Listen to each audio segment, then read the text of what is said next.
They say forgive and forget. But this week, we're going to forgive, be forgiven, and remember. Happy Monday. Grab your latte. Let's jump in. Welcome back to Room for Sunshine.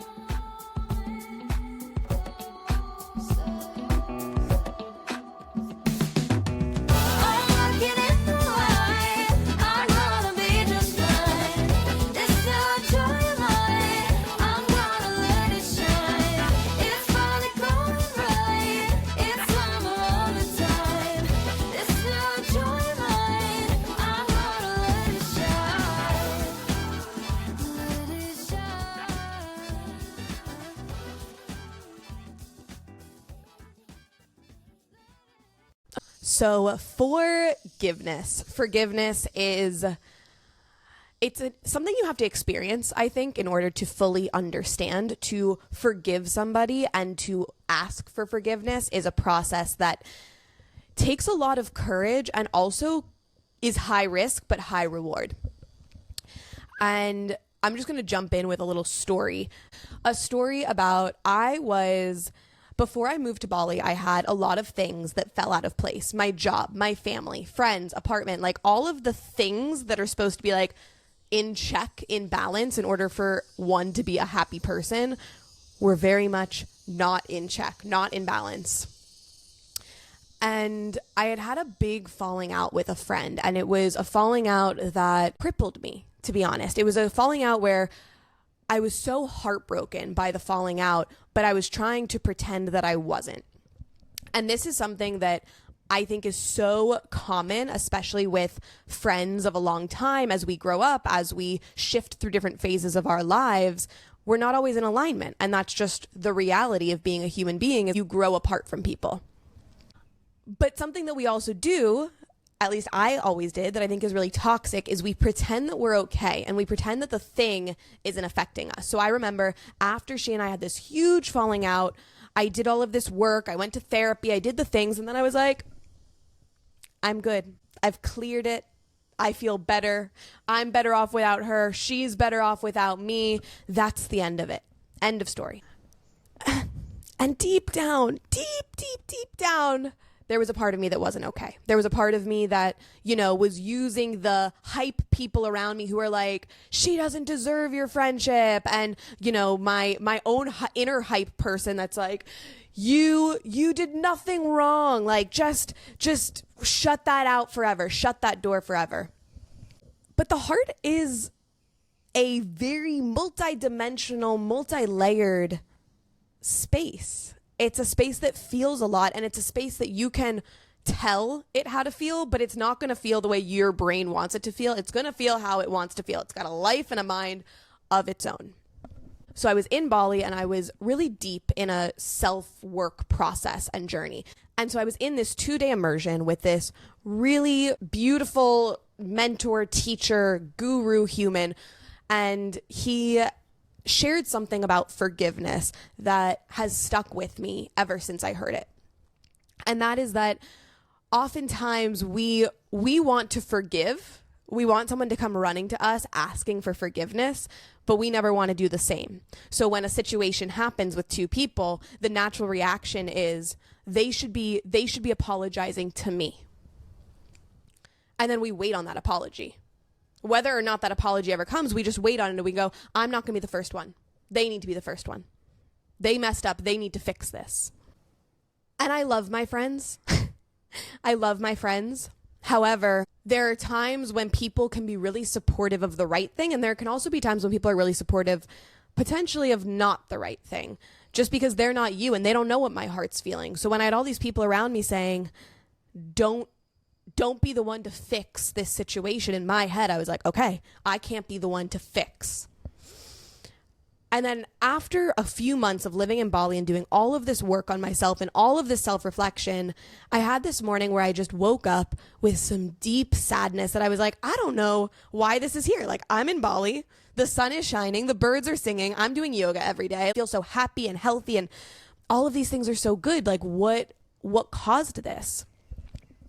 And as I reflected, I realized that there was this deep missing of this person that I had pushed and suppressed so deep in my system because I didn't want to acknowledge that it was still there. It was easier to say, I'm okay.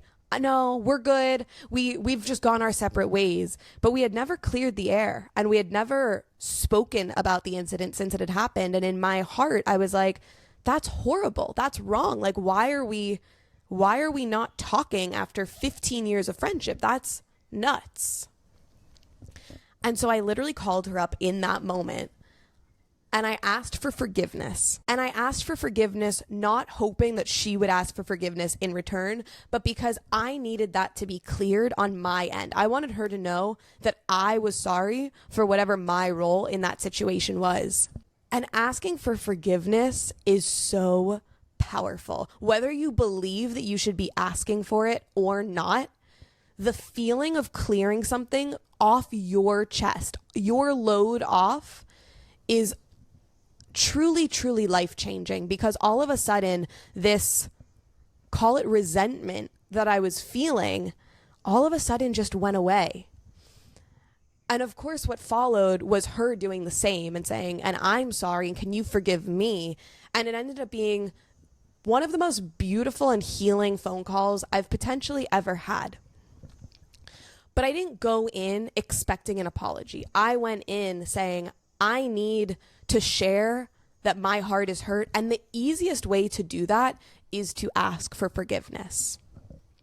And when I think about so many relationships in my life where we try to be strong, we try to say we don't need this person, we try to protect. And actually what we end up doing is preventing any opportunity for real healing to occur. And I'm not saying that that's the right way or the wrong way. There is no right or wrong. But from my own experience, the lightness that came from asking for forgiveness, from having that phone call, created space for me to actually do more of the work. So this Monday morning, I invite you to think about if there is a relationship in your life that has been weighing on you. And it could be for whatever reason. It could be old. It could be somebody from 15 years ago. You had a falling out with a friend that you still haven't spoken to. It could be something as simple as yesterday you got into it with your partner.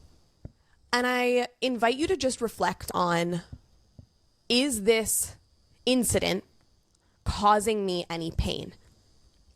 Separate from what the story that I've told myself, separate from the story that I've told other people, or the story that other people are telling me, is this situation causing me any pain?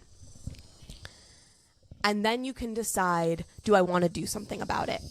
Do I want to ask for forgiveness, even if I don't believe that I am the one to fix this? It's not about pride. It's not about ego. It's about clearing the hurt so there's more space for love. Just know that it's not about being the bigger person for the sake of, I'm the bigger person, I'm the one who fixed the situation. It's not for the story. It is for your heart and your heart alone. And if being a martyr and holding resentment and holding grudges makes you feel strong, maybe take a look at why that makes you feel strong. And if we can change the narrative to say that strength is vulnerability, strength is forgiveness, strength isn't being brave or holding on so tight all the time.